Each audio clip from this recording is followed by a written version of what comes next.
നമസ്കാരം. S V ജേണലിലേക്ക് ഒരിക്കൽ കൂടി സ്വാഗതം. ഇപ്പോൾ ഇത്തവണ നമുക്ക് അറിയാവുന്ന പോലെ കോഴിക്കോട് ജില്ലയിലേക്കാണ് ഇപ്പം കൂടുതൽ കണ്ണുകളും എത്തിക്കൊണ്ടിരിക്കുന്നത് അറിയാം. കാരണം കോഴിക്കോട് ജില്ലയിൽ ഒരു വലിയ രാഷ്ട്രീയ മാറ്റം സംഭവിക്കുമോ എന്നുള്ളതാണ് നമ്മളെല്ലാവരും വളരെ ശക്തമായി അല്ലെങ്കിൽ ആകാംക്ഷയോടുകൂടി ഉറ്റുനോക്കിക്കൊണ്ടിരിക്കുന്നത്. നമുക്ക് ഇപ്പം ഏറ്റവും പ്രധാനപ്പെട്ട രണ്ട് കാര്യം എന്ന് പറഞ്ഞാൽ കോഴിക്കോട് ജില്ലയെ സംബന്ധിച്ചിടത്തോളം കോഴിക്കോട് 2 സീറ്റുകൾ ഇപ്പോൾ തന്നെ LDFിൻ്റെ കയ്യിൽ സുരക്ഷിതമായി എത്തിക്കഴിഞ്ഞു എന്നുള്ളത് നമുക്ക് കാണാം. ആ 2 സീറ്റുകൾ ഏതൊക്കെയാണെന്ന് ചോദിച്ചാൽ ബേപ്പൂരാണ് ഒന്ന്, മറ്റൊന്ന് പേരാമ്പ്രയാണ് എന്ന് പറയേണ്ടി വരും. ബേപ്പൂർ തോൽവി ഉറപ്പിച്ചിട്ട് തന്നെയാണ് PV അൻവർ എന്ന് പറയുന്ന ഒരു സ്ഥാനാർത്ഥി, അല്ലെങ്കിൽ തൃണമൂൽ കോൺഗ്രസിൻ്റെയോ സ്വതന്ത്രനോ അങ്ങനെ എന്തൊക്കെയോ നമുക്ക് വേണമെങ്കിൽ പറയാം. അപ്പോൾ ആ ഒരു സ്ഥാനാർത്ഥി ഇപ്പോൾ പാർട്ടി വേറൊരു പാർട്ടി രൂപീകരിക്കുന്നതുമായി ബന്ധപ്പെട്ടുള്ള നീക്കങ്ങളിലേക്കൊക്കെ പോകുന്നത്. ഫാത്തിമ തഹ്ലിയ തോൽവി ഉറപ്പിച്ചിരിക്കുന്നത് കൊണ്ട് തന്നെയാണ് ഫാത്തിമ തഹ്ലിയ ഇപ്പോൾ ഈ സ്ട്രോങ് റൂം തുറന്നു, മെറ്റീരിയൽ റൂം തുറന്നു തുടങ്ങിയ ആരോപണങ്ങളും പ്രത്യാരോപണങ്ങളും ഒക്കെയായി കളം നിറഞ്ഞാടിക്കൊണ്ടിരിക്കുന്നത് എന്നുള്ള കാര്യവും നമുക്കറിയാം.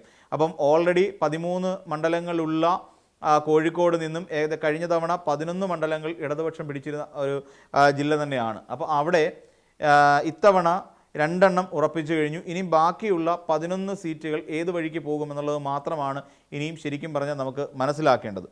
ഇതിൽ നമുക്ക് നോക്കിയാൽ 1-2 സീറ്റുകളിൽ ഇത്തവണ ഏതൊക്കെ സീറ്റുകളായിരുന്നു കഴിഞ്ഞ തവണ ഉണ്ടായിരുന്നു എന്ന് ചോദിച്ചു കഴിഞ്ഞാൽ, ഒന്ന് നമുക്ക് എല്ലാവർക്കും അറിയാവുന്ന പോലെ കൊടുവള്ളി ആണ് നമുക്ക് ഒന്നുണ്ടായിരുന്നത്. അന്ന് LDFിൻ്റെ കാരാട്ട് റസാഖായിരുന്നു അന്ന് അവിടെ മത്സരിച്ചിരുന്നത്.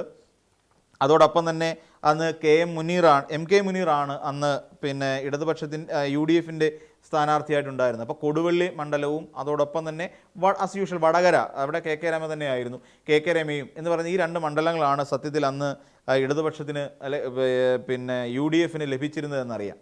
ബാക്കി ഇത്തവണത്തെ കണക്കുകൾ നോക്കുകയാണെന്നുണ്ടെങ്കിൽ RJD ആണ് ഇത്തവണ വടകരയിൽ KK രമയ്ക്കായിട്ട് മത്സരിക്കുന്നത്.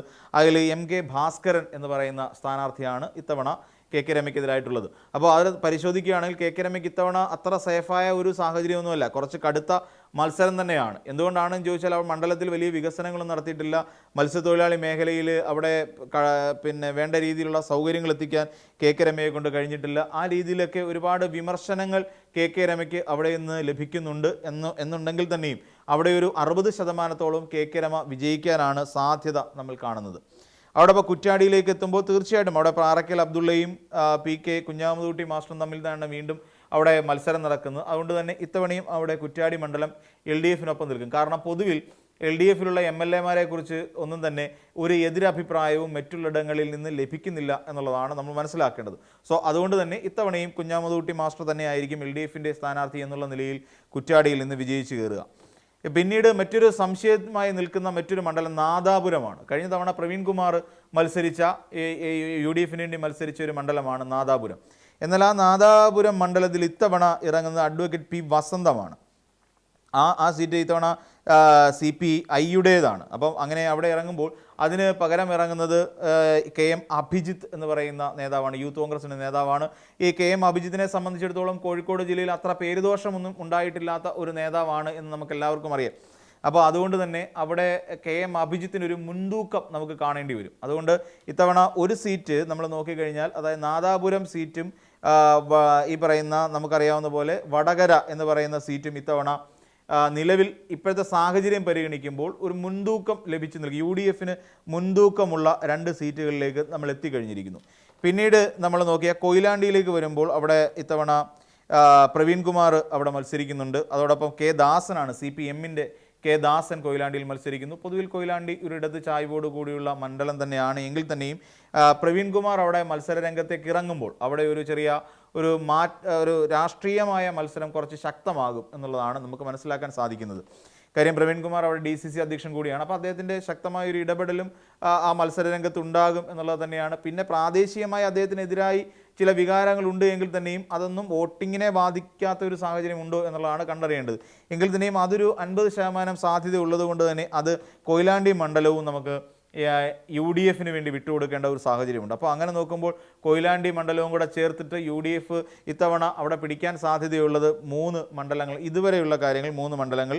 പിന്നെ നമ്മൾ നേരത്തെ പറഞ്ഞ പോലെ പേരാമ്പ്ര മണ്ഡലമാണ്. പേരാമ്പ്ര മണ്ഡലത്തെ സംബന്ധിച്ചിടത്തോളം നമ്മൾ ഒന്ന് ചർച്ച ചെയ്ത് കഴിഞ്ഞു. പേരാമ്പ്രയിൽ മുസ്ലിം ലീഗ് ഇപ്പോൾ തന്നെ പരാജയം മണത്തിരിക്കുന്നു, പരാജയം ഉറപ്പിച്ചിരിക്കുന്നു. മുസ്ലിം ലീഗും അല്ലെങ്കിൽ UDFും അതിൻ്റെ ചില വെപ്രാളങ്ങളൊക്കെയാണ് നമ്മൾ ഇപ്പോൾ കണ്ടുകൊണ്ടിരിക്കുന്നത് എന്ന് നമുക്കറിയാം.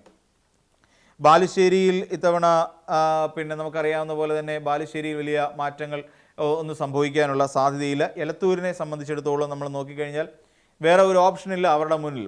അതുകൊണ്ട് AK ശശീന്ദ്രൻ തന്നെ ആയിരിക്കും ഇത്തവണ വീണ്ടും പിന്നെ ഇവിടെ നിന്ന് എത്തുക എന്നുള്ള കാര്യം നമുക്കറിയാം. പിന്നീട് തോട്ടത്തിൽ രവീന്ദ്രൻ മത്സരിക്കുന്നതുകൊണ്ട് തന്നെ കോഴിക്കോട് നോർത്തിലും വലിയ ഒരു മാറ്റങ്ങൾ ഉണ്ടാകാനുള്ള സാധ്യതയില്ല. പക്ഷേ അവിടെ നവ്യ ഹരിദാസ് BJPയുടെ സ്ഥാനാർത്ഥിയായിട്ട് മത്സരിക്കുന്നു എന്നുള്ള ഒരു വിവരം കൂടി ഉള്ളതുകൊണ്ട് തന്നെ, അല്ലെ നവ്യ ഹരിദാസ് മത്സരിക്കുന്നു എന്ന ഒരു സാധ്യത ഉള്ളതുകൊണ്ട് തന്നെ അവിടെ ഒരു ചെറിയ തോതിലൊരു ത്രികോണ മത്സരം എന്നൊക്കെ പറയാം. ചെറിയ തോതിൽ, അത്ര വലുതായിട്ട് പറയാൻ കഴിയില്ല. അതുകൊണ്ട് തന്നെ അവിടെ ഒരു BJPക്ക് ഇത്തവണ കുറച്ചധികം വോട്ടുകൾ ലഭിക്കാൻ സാധ്യതയുണ്ട്. പക്ഷേ അതൊരിക്കലും LDFിൽ നിന്നുള്ള വോട്ടുകളാകാനുള്ള സാധ്യത കുറവാണ്. അപ്പോൾ കോഴിക്കോട് നോർത്ത് ഇത്തവണയും ഈ പറയുന്ന തോട്ടത്തിൽ രവീന്ദ്രൻ്റെ കയ്യിൽ തന്നെ ഉണ്ടാകാനുള്ള സാധ്യതയുണ്ട്.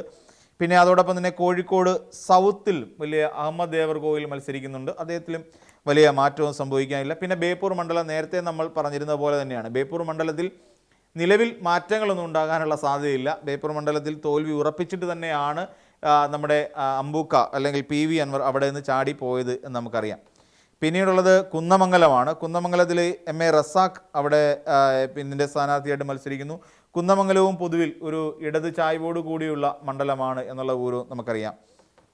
പിന്നെ കൊടുവള്ളി ഇത്തവണ PK ഫിറോസ് അവിടെ മത്സരിക്കുന്നത് കൊണ്ട് തന്നെ അവിടെയും കുറച്ച് മത്സരം കടുക്കാനുള്ള സാധ്യതയുണ്ട്. തിരുവമ്പാടിയെ സംബന്ധിച്ചിടത്തോളം ലിൻഡോ ജോസഫാണ് ഇടതുപക്ഷത്തിൻ്റെ മത്സരിക്കും. CK കാസിം അവിടെ മത്സരിക്കുകയും ചെയ്യുന്നു. അപ്പോൾ കൊടുവള്ളി മൊത്തം 4 മണ്ഡലങ്ങൾ, ഒരു നമ്മൾ എങ്ങനെ നോക്കിയാലും 4 മണ്ഡലങ്ങളിൽ കൂടുതലായി ഒന്നും ഈ പറയുന്ന UDFന് കോഴിക്കോട് ജില്ലയിൽ നിന്ന് പിടിച്ചു വാങ്ങിക്കൊണ്ട് പോകാൻ സാധ്യതയില്ല. അപ്പം അതായത് 4 എണ്ണം പോയിട്ട് ഏകദേശം ഒരു 13ൽ ഒരു 9 സീറ്റുകൾ LDFന് ഇപ്പോൾ തന്നെ കോഴിക്കോട് ജില്ലയിൽ നമുക്ക് ഏകദേശം ഉറപ്പ് പറയാൻ കഴിയുന്ന മണ്ഡലങ്ങളുണ്ട്. ഒരു 9 മണ്ഡലങ്ങൾ, അതിൽ 4 എണ്ണം മാത്രമാണ് UDFന് ഏറെക്കുറെ ഒരു സാധ്യതകൾ കൽപ്പിച്ചു കൊടുക്കുക. എന്ന് വെച്ചാൽ വലിയ സാധ്യതയുള്ളത് 2 മണ്ഡലങ്ങൾ മാത്രമാണ്. 2 മണ്ഡലങ്ങൾ മാത്രമേ ഒരു വലിയ സാധ്യത എന്നുള്ള നിലയിൽ UDFന് അവിടെ ലഭിക്കാൻ സാധ്യതയുള്ളൂ. അതേസമയം LDFനെ സംബന്ധിച്ചിടത്തോളം ഷുവർ എന്ന് പറയാൻ പറ്റുന്ന 9 മണ്ഡലങ്ങൾ നിലവിലുണ്ട്. അപ്പം ഇവിടെ UDFന് 2 മണ്ഡലങ്ങൾ ഷുവർ സീറ്റ് ആകുമ്പോൾ LDFന് ഷുവറായി 9 മണ്ഡലങ്ങളുണ്ട്. ബാക്കി പറഞ്ഞ ഒരു 2 മണ്ഡലങ്ങളുടെ സാഹചര്യം കുറച്ച് കടുക്കുന്ന സാഹചര്യം തന്നെയാണ്. അതോടൊപ്പം പ്രവീൺ കുമാറിൻ്റെ മത്സരം അവിടെ വരുന്നു. അതോടൊപ്പം തന്നെ പിന്നെ അഭിജിത്തിൻ്റെ മത്സരം വരുന്നു. തുടങ്ങിയ ഈ പറയുന്ന സാഹചര്യങ്ങളിലൊക്കെ തന്നെ പരിഗണിക്കുമ്പോൾ ഇവിടെ നമുക്ക് അറിയാൻ കഴിയുന്ന വിവരം ഏകദേശം അവിടെ 9-4 എന്ന് പറയുന്ന ഒരു ക്രമത്തിൽ തന്നെ ആയിരിക്കും ഈ പറയുന്ന UDFന് അവിടെ ഒരു, അല്ലെങ്കിൽ കോഴിക്കോട് ജില്ലയിൽ UDFന് ഒരു സീറ്റ് ഉണ്ടാവുക. അതിൻ്റെ വെപ്രാളമാണ് അക്ഷരാർത്ഥത്തിൽ ഈ പറയുന്ന സ്ട്രോങ് റൂം തുറക്കലുകളും അതോടൊപ്പം തന്നെ ഈ മെറ്റീരിയൽ റൂം തുറക്കലും ഫാത്തിമ തഹ്ലിയുടെ ഈ പറയുന്ന വർഗീയ പരാമർശങ്ങളും ഒക്കെ നമ്മൾ പരിഗണിക്കേണ്ടത്. ഷാഫി പറമ്പിൽ കോഴിക്കോട് ജില്ല ഈ പറയുന്ന വർഗീയ പ്രീണനം വഴി തൂത്തിവാരി എടുത്തുകൊണ്ട് പോകും എന്ന് നമുക്ക് മനസ്സിലാക്കി തന്ന ഒരു സംഭവമാണ് ശരിക്കും പറഞ്ഞാൽ അന്ന് പേരാമ്പ്രയിൽ നടന്ന ഒരു വലിയ പ്രതിഷേധവും അതേ തുടർന്ന് മൂക്കിൻ്റെ പാലം പൊട്ടലും കാര്യങ്ങളും തുടങ്ങിയ നാടകങ്ങളെല്ലാം തന്നെ. ഇതെല്ലാം നമ്മൾ കോഴിക്കോടുള്ള ജനങ്ങൾ ഏറെക്കുറെ കണ്ടുകൊണ്ടിരിക്കുന്ന സാഹചര്യമാണുള്ളത്. അപ്പോൾ എന്ത് തന്നെയാണെങ്കിലും ഇന്നത്തെ ഈ വീഡിയോ അവസാനിക്കുന്നു. മറ്റൊരു വീഡിയോയുമായി നമുക്ക് വീണ്ടും കാണാം.